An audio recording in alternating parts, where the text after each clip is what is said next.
بدون قطع كلامك، ضحكة في الزحمة، في كل حلقة حكاية، وفي كل كلمة ضحكة. السلام عليكم. ان شاء الله تكونوا بخير. النهارده حلقه حلوه جدا، انا مبسوط جدا. احنا بادئين البودكاست ده من شهر 10 تمام، وكل اسبوع وانا بصور بيبقى عندي تأنيب ضمير جامد جدا بسبب اخواتنا في فلسطين واللي بيحصل لهم. النهارده انا منشكح جدا ومبسوط جدا وضميري مرتاح، وان شاء الله تكمل لهم على خير. دي اول حاجه. تاني حاجه، حصل لي موقف لطيف وانا في مول العرب. شاب محترم كده هو وزوجته جم طلبوا يتصوروا معايا.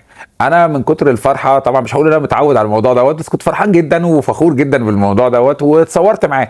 بس هو مشى وانا مشيت. انا بس عايز الصوره، عايز اعرف يعني انت اكيد مش حاططها في محفظتك، انت راجل متزوج وزي الفل مفيش مشاكل، فانت يعني عايزين الصوره يا معلم، يمكن يطلع ترند، لان دي حاجه حصلت ومش عارف هتحصل تاني ولا لا يعني. فحتى بس بحكي لاصحابي عشان الناس تصدق. هو الحمد لله معايا شهود يعني ان ده حصل، بس نشير الصوره بعد اذنك. ده نداء للشاب المحترم اللي شفناه في مول العرب. تمام.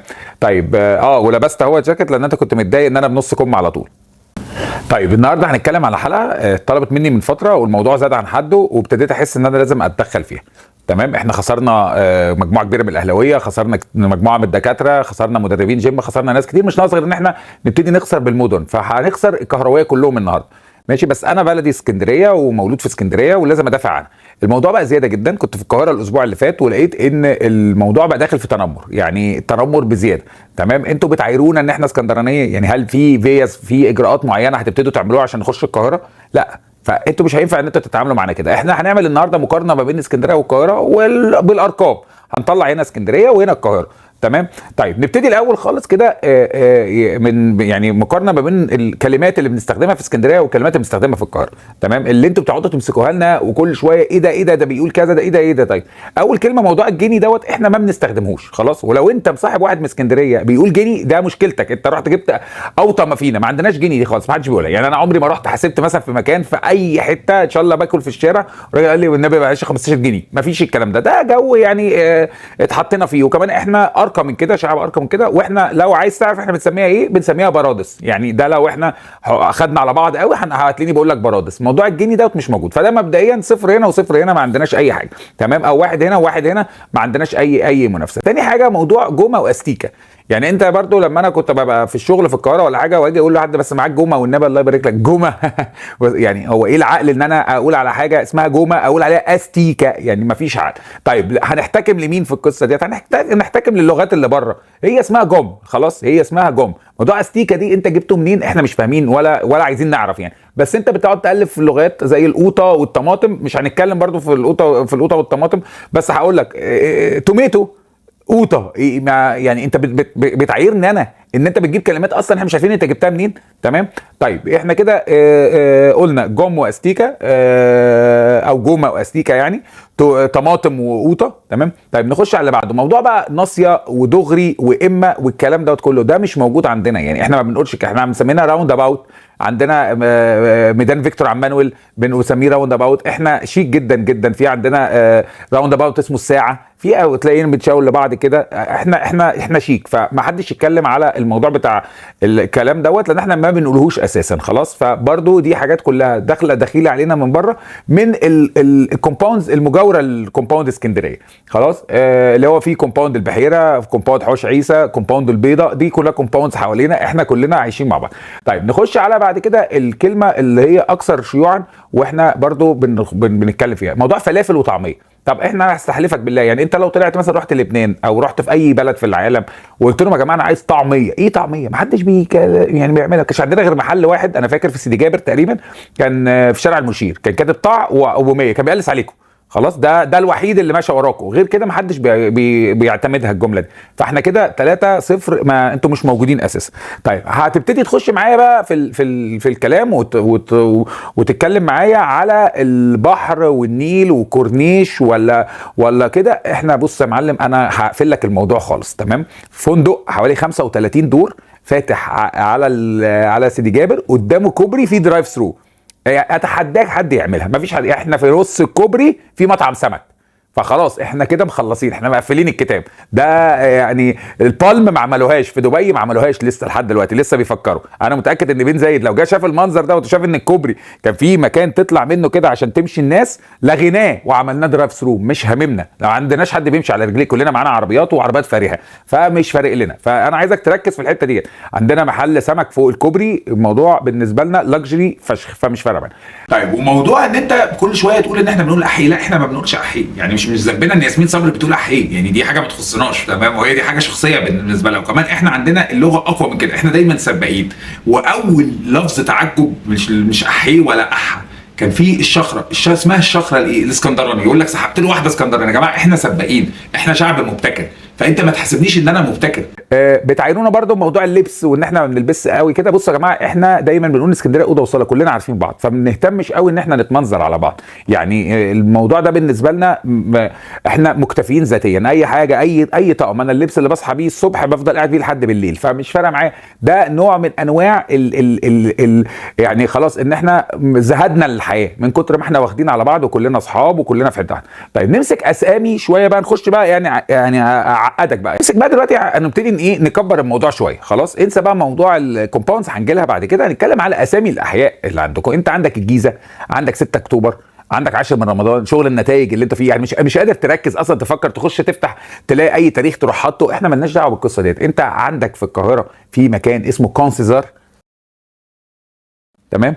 اللي هو يعني انتوا بتقولوا عليه كامب شيزار في القاهره، احنا بالنسبه لنا كونج سيزار. اسال اي سواق تاكسي، اسال اي سواق مشروع هتقول له عايز اروح كونج سيزار، هيقعدك على حجره ويوديك كونج سيزار، ما تخافش خالص، تمام؟ عندك مازر ريتا، اسال على مازر ريتا ديت اللي هي في شارع شامبليون في عندنا، ما فيهاش، مش هقول شامبليون والكلام ده، لا، شارع شامبليون عادي جدا. احنا شعب شيك، شعب راقي. الستات كانوا بيمشوا على البحر حوامل، كانوا بيمشوا بالمايوهات وروحوا لحد بيتهم حوامل، ما حدش بيروحوا عاديين جدا، ما فيش اي حاجه، وكانش حد بيعكسهم ولا حد بيبص لهم، ما عندناش الكلام دوت. احنا شعب شيك، شعب راقي. طيب هنخش بعد كده نتكلم على نقطه انتوا دايما بتحاولوا تكسبوا فيها. انا مش عارف العدد كام، بس هو هيطلع على الشاشه يعني كام انتوا بتحاولوا تكسبوا فيها وبتسترسوا، وبصراحه انتوا دلوقتي ليكوا الاولويه فيها. بس احنا دايما بنتكلم بالتاريخ يا جماعه. يعني انت لما تيجي تكلمني مثلا عن موضوع الكافيهات، كافيهات ايه اللي انت بتكلمني فيها؟ انت عندك كافيهات ايه؟ يعني فين الكافيهات كلها؟ الباشا اللي على المركب اللي على البلو نايل، عندك اماكن ايه؟ اسكا، كازوكو. بص يا معلم، انا هقول لك على حاجه. شارع المعسكر الروماني كلاب 21، اسال اي حد عليه، تمام؟ وشوف كده هيقول لك ايه. المكان ده الحمد لله من 95 شغال سيلكتيف جدا، مش اي حد يعرف يخشه، ما فيهوش مينيمم تشارج، احنا كلنا نضاف اصلا، كابلز بس، البنات اكتر من الولاد جوه المكان دوت. اسال اي حد اسكندراني قول له كلاب 21. وانا طبعا من المكان هنا بوجه رساله لاصحاب كلاب 21 اللي انا ما اعرفهمش اساسا، انتوا ازاي فاتحين لحد دلوقتي؟ يعني انا عايز اعرف انتوا ازاي مكملين لحد دلوقتي. انتوا الصخره اللي اتحطم عليها كل البيزنس اللي في اسكندريه، بس ربنا يوفقكم. عندك فكهاني النصر، تسمع عن فكهاني النصر؟ تمام؟ ده يعني ده مكان الفروتس بقى جايه كلها من بره، مغسوله متنضفه عليها بتاع، احنا عارفين مكانه بس محدش دخله، بس احنا كلنا عارفين مكانه. ليزابيلا، عندنا اماكن ما يعني زابيلا ده الفاشن بتيجي من بره، احنا بنشوف المراكب وهي جايه من بره. اكتر حاجه ممكن تتخيلها من الفاشن قبل ما تنزل بره في باريس وكان والحاجات دي بتيجي عندنا احنا، تمام؟ عندنا، مش هتكلم على اخر صيحه، لان انت عندك بوتيك لندن فاتح في اسكندريه. عندك بوتيك لندن فاتح عندنا في اسكندريه، يعني وفي اخر الشارع عندي. انا ساعات لما بعدي هناك بحس ان انا بره مصر، يعني بنات لابسين سكرتات حمراء ومعديين والطقيان اللي كده. موضوع يعني ناقصنا ساعه بيج بن ونبقى خلاص عملنا كل حاجه. فانت الهرم والحاجات ده تبل وتشرب ميته، احنا هنا من بره خالص. عمود السواري، الحاجات ديت احنا مختلفين. طيب هتضرب اكتر انا عارف، وهتقول لي انت عندكم كومباوندز. طيب بص يا معلم، صلي على النبي، انت عندك كومباوندز، واحنا عارفين طبعا ان انت دلوقتي ليك الرياده في موضوع الكومباوندز. بس احنا يعني احنا وانت راجع كنا احنا رايحين، تمام؟ او العكس، واحنا رايحين كنت انت راجع، لا وانت رايح احنا كنا راجعين، تمام؟ عشان بس يعني هي مشاوير، بس في الاخر احنا اجمد منك يعني. هتقول لي ازاي؟ هقول لك انا. بص يا معلم، انت بالنسبه لك كومباوند بي اكس ونيو جيزه ومش عارف ايه الحاجات الغريبه اللي انتوا عمالين تعملوها ديت، كل ده تبل وتشرب ميته، تمام؟ سنه 89 اول كومباوند، اول فكره، دي الفكره اللي هي اصلا عندك ياسين منصور والجمال وهشام طلعت مصطفى. اول فكره جابوها كانت هشام طلعت مصطفى شاف الكومباوند دوت، كومباوند اسد جنب كريم بلازا، روح اسال عنه، انا مش هتكلم. كومباوند مساحات خضراء، تمام؟ جامع، كورت كبير للرياضه، جزاره، اول واحد فكر ان هو يعمل بيئه متكامله مقفول عليها وجنبه مول كامل اسمه جرين بلازا. فانت عايز ايه؟ انت بتكلمني انا في كومباوندز 89 بقول لك اسيد كومباوند اسيد. طبعا انا مش هقول لك دلوقتي ان انت روح بص عليه، انت ممكن تشوفه من بره مش هتعرف تخشه. QR كودز في بوابات، كلاب ويلف واقفه على الباب. عندنا هو سيستم خلاص ما حدش يعرف يخشه، وما تسالش عليه اسعاره كام لان انت مش هو خلاص هو ما لا يقيم يعني ملوش سعر خلاص من كتر ما هو اول كومباوند في مصر. تمام. طيب في الكواليس والجماعه اللي قاعدين معايا بيقول لك ايه يعني اشمعنى طماطم واشمعنى جومه وبتاع، طب ميكروباص ومشروع. بص انا هديك درجه، يعني بصراحه هي هم غششوني بصراحه، هديك درجه هي ميكروباص ما اسمهاش مشروع، انا فاهم. بس انا هقول لك على حاجه كده تفكر فيها، هو احنا ليه سميناها مشروع؟ انت فكر كده قول ليه سميناها مشروع. عشان احنا الموضوع نفسه ابتدى بمشروع، يعني واحد قال لواحد صاحبه قال له تيجي نعمل مشروع، راح اشترى ميكروباص، فاحنا الاصل. بس انا هديك الدرجه بتاعتك. طيب هنتكلم على يعني معلش انا برضو من الحاجات اللي بتكلم فيها عندكم موضوع ان انا اروح اقعد في قهوه او في كافيه واجي اقول له شاي زردة ما يعرفوش. يا جماعه مش معقوله، يعني انا من الاسباب اللي مخلاني مش عايز افتح الفيلا بتاعتي في القطاميه ان انا لما اروح اقعد في قهوه مش هعرف اشرب شاي زردة. ما هو يا جماعه في حاجات احنا يقول لك تشرب شاي كرك، شاي هيل، ايه الحاجات دي؟ هو اسمه شاي زردة، ولو مش عارف يعني ايه شاي زردة يبقى انت اصلا ما كنتش المفروض تتفرج على الفيديو. يعني انا بعد كده هتكلم باللغه الاسكندراني بتاعتي ان انا فخور بيها. خلاص. عندنا بقى في حاجه عايزين نتكلم فيها. انت النهارده بتتكلم على راس صدر، وانا مش عارف الاسم ده انتوا يعني كنتوا بتفكروا في ايه بصراحه وانتوا بتسموه يعني. تمام. ايه راس صدر؟ بس ماشي، ايه راس صدر؟ انت عارف راس صدر اللي هي ايه يعني، هو راس صدر انت فاهم، بس انا مش عارف انت فكرت في ايه وانت بتقول راس صدر. لما تقول نبل يا معلم خلاص، بس هي راس صدر. تمام. وعندك المنطقه الثانيه اللي هي العين السخنه. ماشي، انت بتكلمني انا على البحر؟ يعني انت ما شفتش المنتزه، البحر الابيض المتوسط، الرمله البيضاء، الشمس الجميل. كنت تصحى الصبح يا معلم، هات لي عندك انت تعرف تصحى الصبح تلبس اي حاجه وشبشب وتاخد مشروع من اللي مش عاجبك دوت وتروح المنتزه عليه وتروح داخل قاعد على البحر واخد التان بتاعك واكل من عند اسمه ده من عند ماكدونالدز ومروح. هاتها لي، تعرف تعملها؟ بتروح كبيرك بتروح فين؟ تركب عربيه وتطلع مشوار عشان تروح العين السخنه، في الاخر شويه حصو حاطينه لكم، مركب بترول معديه مطلعه العادم بتاعها عليك، ميه غريبه انا مش عارف دي ميه ايه، ميه كاتل ولا ايه اللي انتوا بتنزلوا فيها، وفي الاخر خلاص تيجي تكلمنا انا على البحر. حاجه تانية، لو انت احنا مش عاجبينك ما تجيش يا معلم بقى الساحل ده بتاعنا، يعني الساحل بتاعنا تمام من اوله لاخره، كل الساحل دوت ده اسكندريه من اول ال21 لحد سيدي حنيش والمصر، ده بتاعنا. بتيجي وبتتبسط وبتقضي وقت حلو، ما ينفعش بقى ان انت تتنمر على اخواتك. تمام. وكمان انت كلمه بقى فلاحين، احنا بنقول الفلاحين يا جماعه، الفلاحين دولت ده معناه اتيتيود، ماليش دعوه منين.